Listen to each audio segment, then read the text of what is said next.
Hey, thanks for listening to the Aftermarket's premier podcast that connects you and your peers into an audio networking group. It's Carm Capriato, your Aftermarket podcast guy. Now, we offer nothing but the best stories, relevant content, and must-hear panel discussions to help the industry rise to new levels.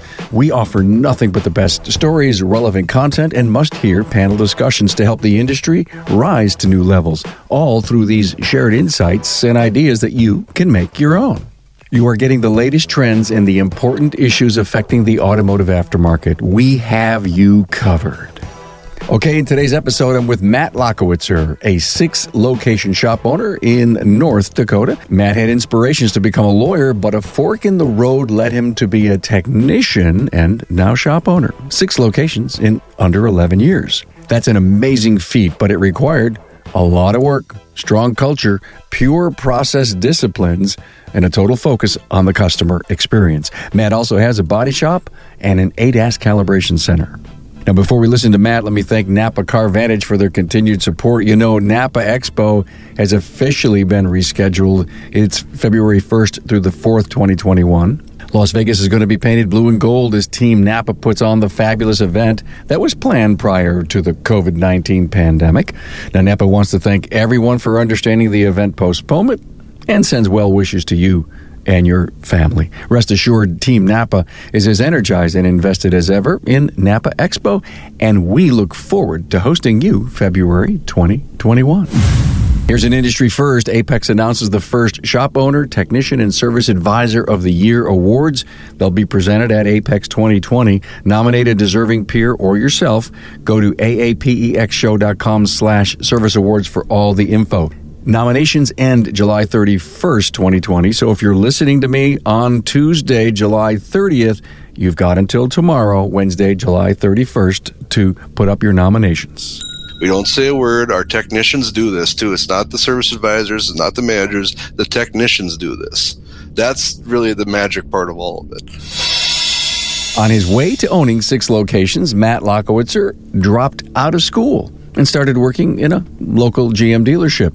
Matt shares how he grew and transformed his business with a top culture, an incredibly strong community presence, the Teddy Bear Treasure, and the Girl Scout Cookie campaign that supports local food pantries and our veterans. Learn all about these and more, along with how Matt has integrated a lottery system in his training of his technicians and engaged them to own and teach their in-house training program. Matt's full bio and the key talking points can be found on the website at remarkableresults.biz/E557. So glad you've come to the Trough of Wisdom for the best aftermarket talk radio that strives to beat your expectations each and every week.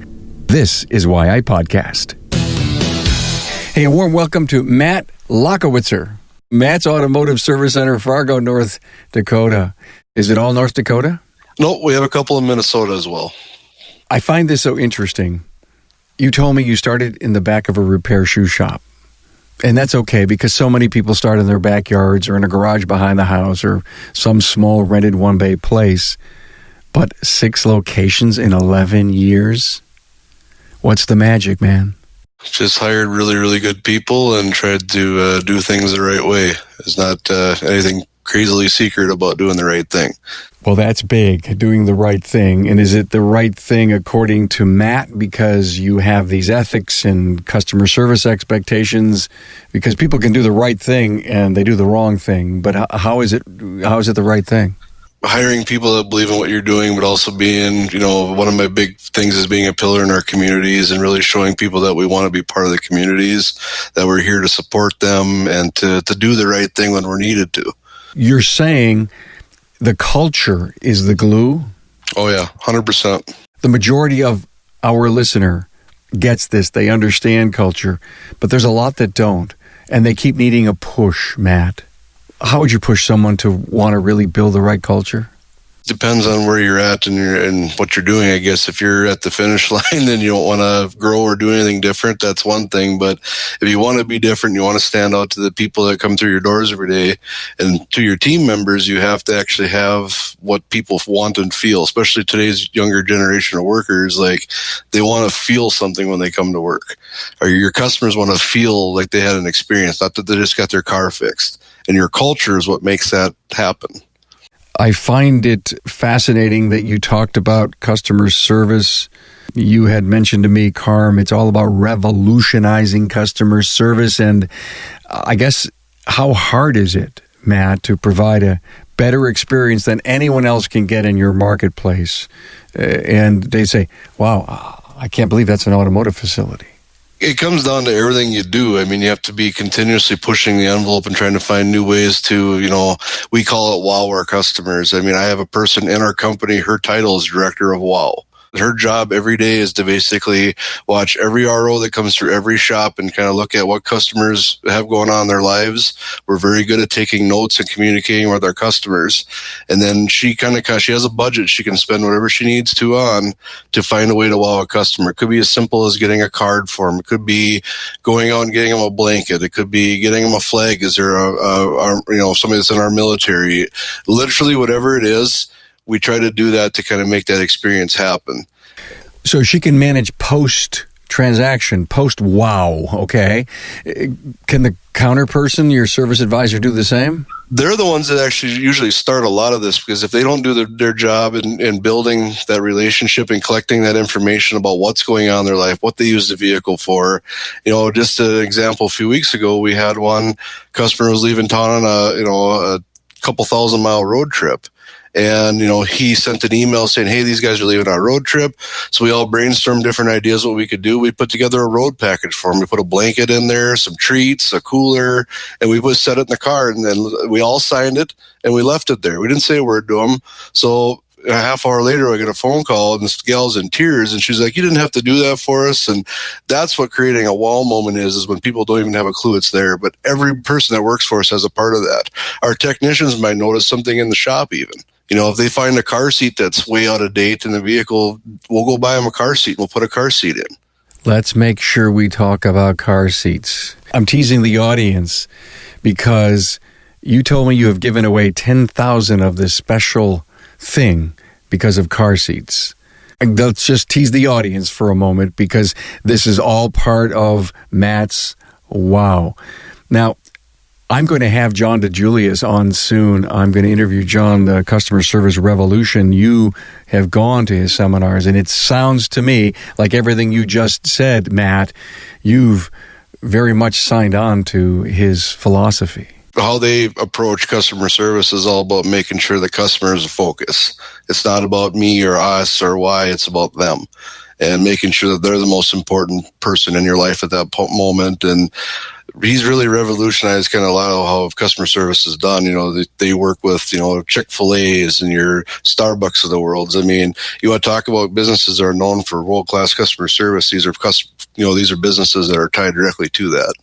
I just heard you talk about one of his concepts called Ford, F-O-R-D, which is understanding the customer, getting to know them so well that the relationship is like unbreakable. And that is because you listened and learned about family, occupation, recreation, and dreams. All of this stuff that it seems that John DeJulius talks about is no-brainer stuff. You just have to have a commitment in your heart to have customer service beyond what normal expectations are. Do you have classes that when you bring in new people, or do they just jump inside and because everybody's on the same page and the culture is so strong that they just assimilate to it, or are you teaching? It's both. On the technician side, I would say the culture, they kind of just jump in right away because it's hard not to. You get gravitated to that. We do meetings every morning and we talk about different topics or, core values, whatever. This morning we're talking about, we do SWOT. I don't know if you know what SWOT is. I love SWOT. We do a SWOT once a quarter with our teams individually at each store. The managers do that. And I happen to be at the one this morning, and one of our younger techs, it's a gal as well, and she had came from a shop that just wanted to get business done. They didn't care about an experience, anything like that. And she was talking about how this place, like, you're excited to come in every day. And she was like, this was day one. Like, she goes, I couldn't believe the excitement and the willingness of everyone around me. And she's like, that's why I come back every single day. And she goes, that's a strength. You have so excited me because I've always wanted, I believe in SWATs like big time. I've done them for friends of their business. I've been in front and facilitated. Owner on the side, I always believe the owner should never facilitate his own SWOT. Strengths, weaknesses, opportunities, threats. What a fabulous way to learn. Are we doing things right, aren't we? What's the outside pressure? What's the inside pressure? And ultimately, if you do it the right way, you can formulate a strategic plan, or you could find out if you're online with where the company is headed, and if not, head something off at the pass. Am I right? Absolutely. It also makes a huge piece for people internally to make their own, because when they see their own things, they can say, I need to be better at this. I'm good at this. I can help others with this. Those are all part of how that ties together too internally. You put up a strength. The team puts up all their strengths, and one of the team members realize he's not good in one of those strengths. You're right. It ends up becoming an internal, I better step up my game thing, right? And it's exciting. So 6 stores in 11 years. Where did you get your start? I mean, did you work for somebody? So I grew up in central Minnesota farming, so I was always using my hands. I wanted to be a lawyer, believe it or not. I had a full-ride football scholarship, shredded my knee in high school, and was like, well, I got to go to plan B. My plan was to go for diesel mechanics and go back and farm with my dad. A lawyer to diesel farmer. That is one hell of a gap. Yep, sure is. Just something, I guess I've always, in some capacity, I still would love to be a farmer. I just think it's the work ethic of a farmer is phenomenal, and I have that drive. Long story short, I have a sister that is a cancer survivor. My parents wound up selling the farm, and I kind of was like, okay, now what am I going to do? I wound up dropping out of school. I don't even have a degree, and I got a job at a local GM dealer, and I've been working on cars ever since. What was the spark? What was the moment you said, I'm going in all deep? It was honestly my wife. I had no intention or anything to open a business. The shoe repair shop that I wound up opening in the back of, the owner of it kept asking me to rent the building, or the back half of his building. I had done work on his cars for years, and I happened to be working on his truck, and he asked me again to rent the building. I went home that night, and I told my wife, Tom asked me to rent the building again. And then she sat up in bed. She's like, you should do it. And 3.5 weeks later, the company started.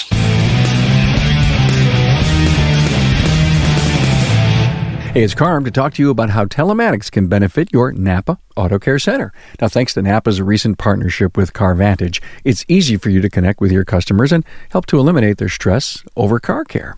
The CarVantage program lets you message customers directly on their smartphone about any action they need to take, and it's all done automatically based on their car's actual health and mileage.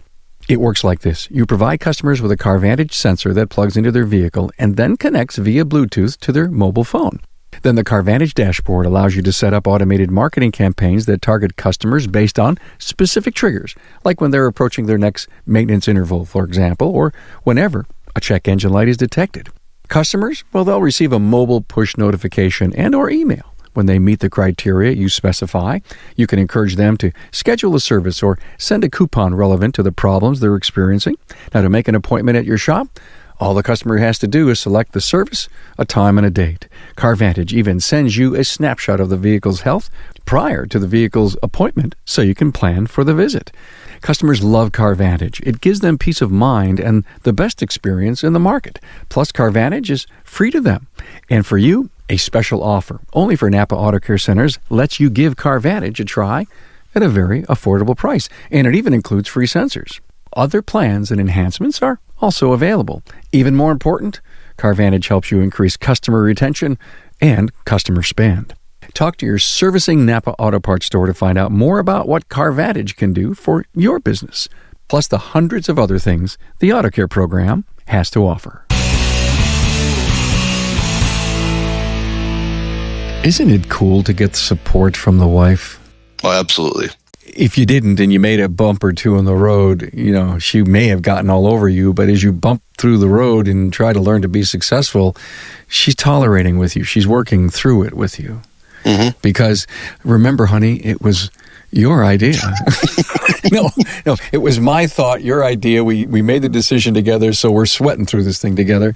So I need to understand, from shop 1 to shop 2, big move, or was it like, I was ready? I don't know if you're ever ready for that. I mean, I had done very, very well in shop one, and I'm like, it can't be that difficult.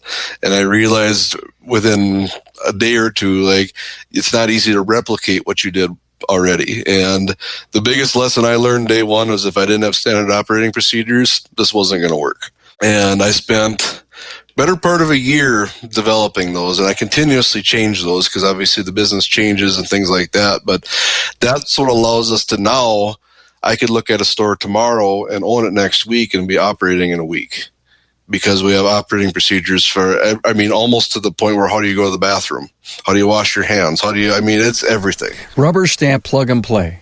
Yep. Besides the great people we have, that's the only thing that is the biggest piece of how we have been able to grow is that. One day you've got to come back and we got to talk about, growing and exactly SOPs and how you did that. But I really want to get the core of what Matt's all about and your great company. You stay connected to your ASEs. Are you still a master tech? I am still a master tech. I'm a service advisor. I have L1, L2. And then I have the A9 diesel as well. Do you ever find yourself jumping into a bay? Nope. Okay. All right. So you're doing the right thing. You're running the business, but yet you have an affinity to, I got to keep my ACs up, right? I was a tech first. And for me, it's one of those things. But you also, Matt, made the right move by realizing that you can't stay in the bays and grow a great profitable business. Mm-hmm. And you probably see that all over the place. You're a part-time coach, right? Yep. And that's why you're probably so good in shaking the tree of many of your clients to get them to do the right things, because you've been there and done that.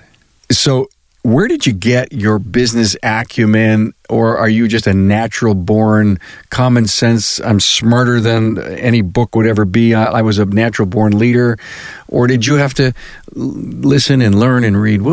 How did it work? I try to be a student and everything. I try to learn from everything I've done, right, wrong, or indifferent. You show me once or you guide me to it, and you don't have to show me again. I've always, even when I was a technician, like, I'd do something once, I never had to have help or anything on it again.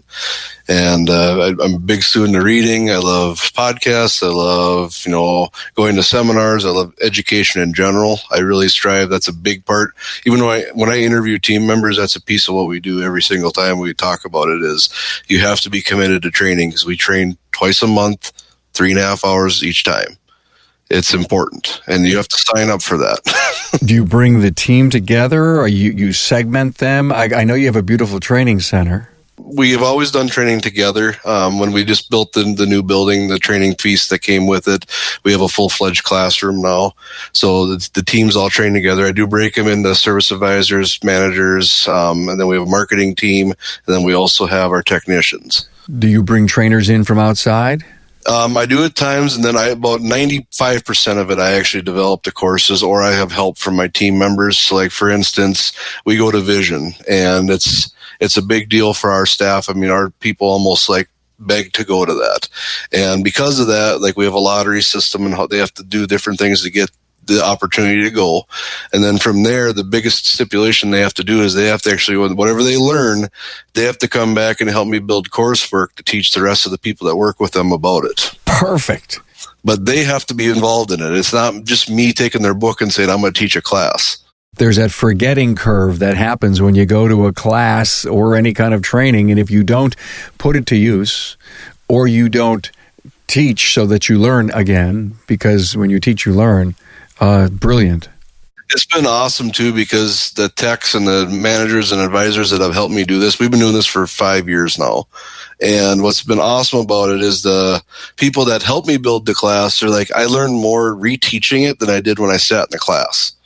And I think that's kind of been the fun one. Like, right now we are working on our ADAS training. We purchased all the ADAS tools. And so I have 3 techs that went to ADAS stuff when we were in Kansas City, and they're finalizing with me their class that they're going to be teaching next month to our entire, technician team. You're going to have one facility that does ADAS? Yep. Just signed the purchase agreement yesterday. I'm buying a much larger building for one of our stores, and we'll be moving into that, and that's where the ADAS system will be. Because you'll have the room. You'll have the room there. Yeah, it's a 17,000 square foot shop. So How did you become a part-time coach? I was kind of recruited, and I kind of got into it from that perspective. I always liked the educational side and holding people accountable on my own team, but I never thought I was maybe in a place where that was the right thing. Was recruited into it, joined a coaching company, and really enjoyed it a lot. I really found that was actually probably my strongest passion. I love cars, I love people, but what I really, really love is seeing that light bulb or that magic moment come on for somebody where they're like, I did this. And coaching's done a lot of that for me. And about a year ago, I decided to kind of go out on my own, and we've been doing that since. So spend just a moment and tell the listener how many different fingers you have in all your different businesses. Quickly, give me their name and what they do. So we have Hammer Promotional, which is a promotional products and marketing business. We have a Alpaca Fargo-Moorhead, which is a direct mail marketing company. We have Hammer Industries, which is a environmentally safe floor cleaning product we sell and distribute in 2 states. We have Lachowitzeris Investments, which is a commercial real estate holding company and a management company. We have BFD Investments, which is a commercial real estate holding company, and we have Hammer Consulting, which is my coaching company, along with Matt's Automotive. So you mentioned community earlier. Boy, when I talked to you, I mean, it was like it filled up an entire page of notes about your community involvement and the things that you do.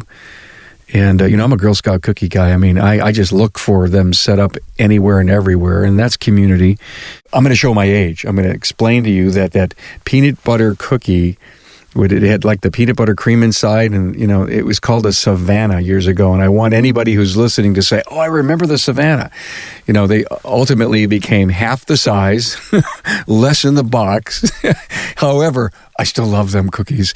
Tell me what you do with Girl Scout cookies. We really wanted to encourage, entrepreneurship in younger people, and the Girl Scout cookie badge is actually about them doing that. It's not for them selling cookies. It's about learning what being an entrepreneurial spirit is. So what we decided to do was we put a post out. It was just a simple Facebook post.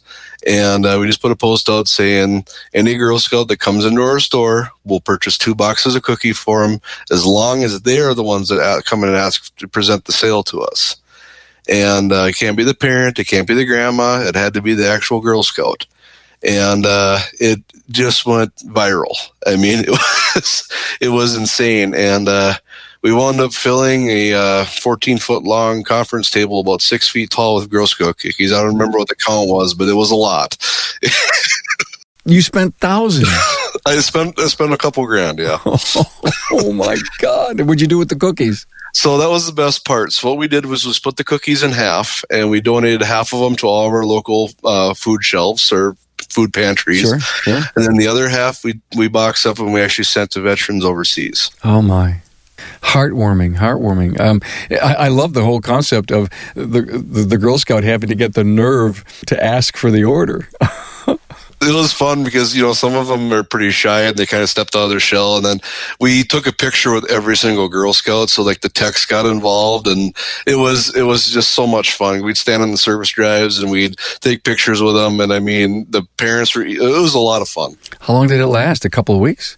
No, we did it for 6 weeks total.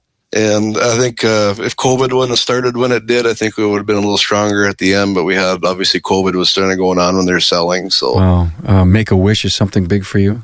Yep. We try to grant a kid's wish every year if we can. My sister, obviously, I mentioned earlier, is a cancer survivor.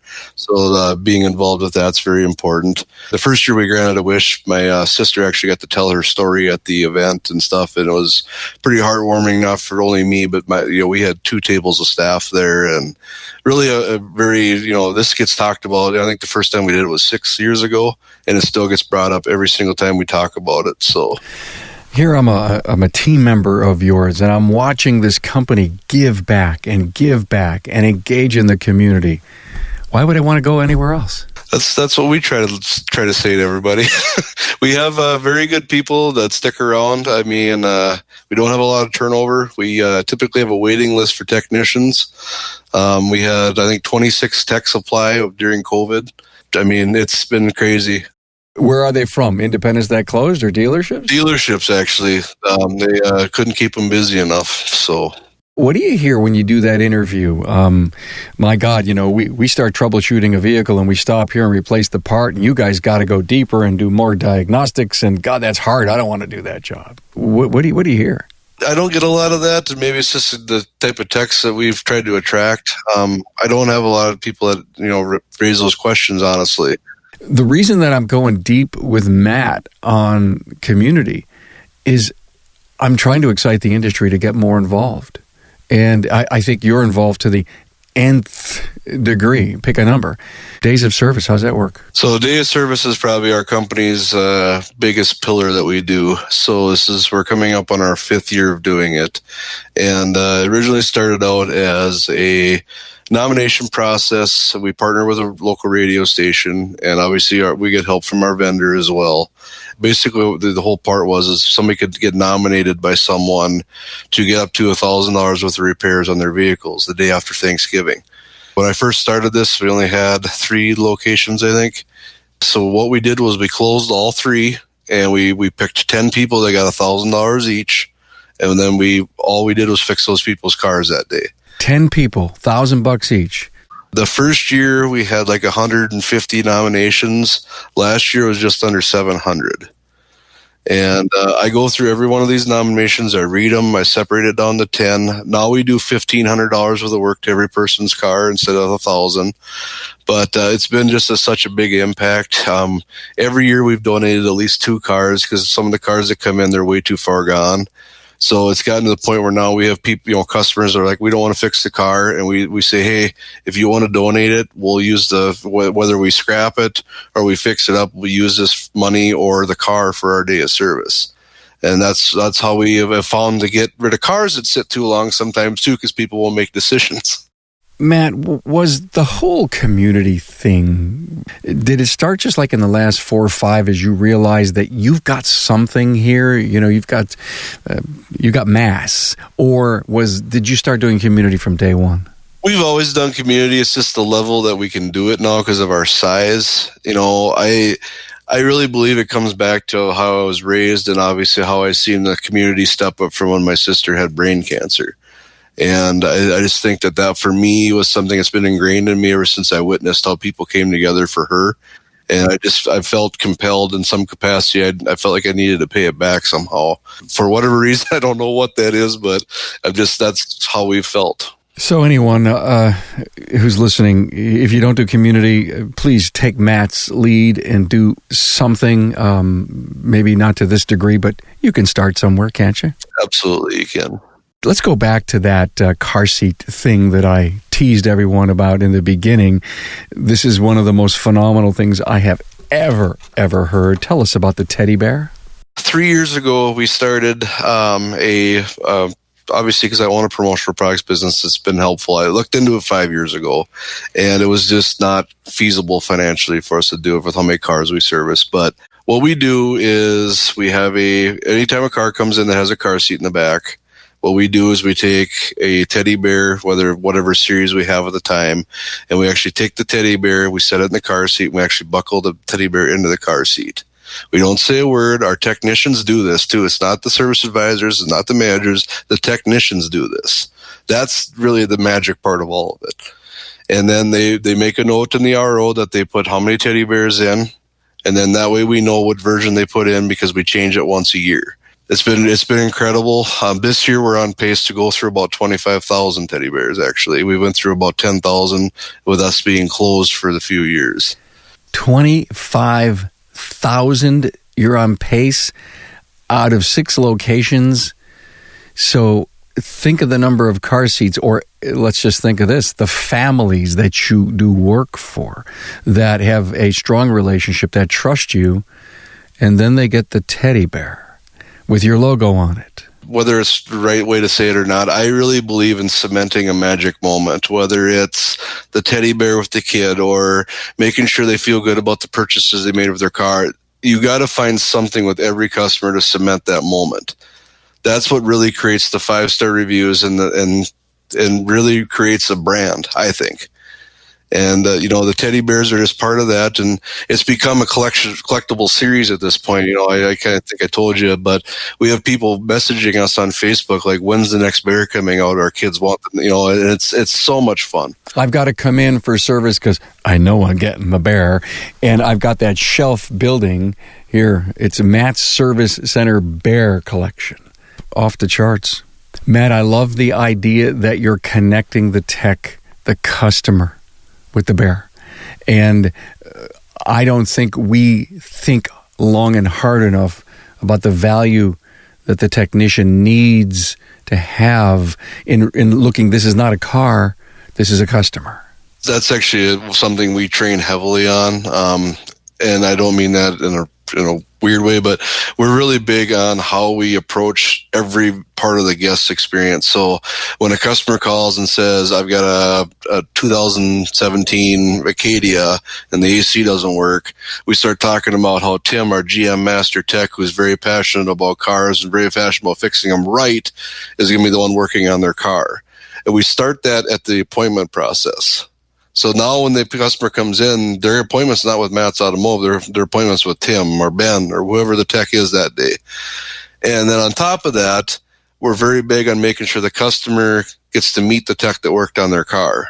And I can tell you that almost in all the years I've been doing this, I've had one or two that didn't like this. Because ultimately, like these techs want to feel appreciated, not just from me, but from the people that actually are driving the cars that they fixed. And I think that you want to talk about a magic moment for an internal customer, that's what it is. It's like there's a car driving down the road. I'm the tech. I'm driving down the road. I see Mrs. Smith, and I realize I put the bear in that car seat. Now there's a little child in the car seat, but I put the bear in that car seat. I mean, there is a snaps right there. Oh, my. It's genius. It's genius. Let's finish the whole community thing with woman events. I mean, I think you're doing them, right? Yeah, we have done 14, we call them Knowledge is Power, women car care events. Our average attendance in the last 10 has been 84. We usually have to cut it off because we can't handle anymore. We get buy-in from our staff. I mean, all the techs come in together from all the stores. They make sure everything's clean, perfect. We have about 6 to 8 techs that'll actually come in and help with this. So they're interacting with the ladies as well.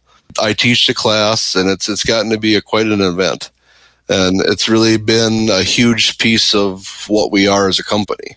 I want to call this your community episode, but I want you to come back and tell us a little bit more about, the block and tackling it takes to run, a 6-unit operation and, how you're doing your hiring. And you said it earlier, if you don't have systems, you don't have processes, you don't have great people, you're never going to be successful and be profitable in a single location, yet as well with 6 locations. You will come back? Yes, absolutely. So great to meet you, Matt Lachowitzer from Matt's Automotive Service Center, Fargo, North Dakota. Appreciate you coming on, man. Thank you. Appreciate having me. Thanks for being on board to listen and learn from the premier automotive aftermarket podcast. Until next time.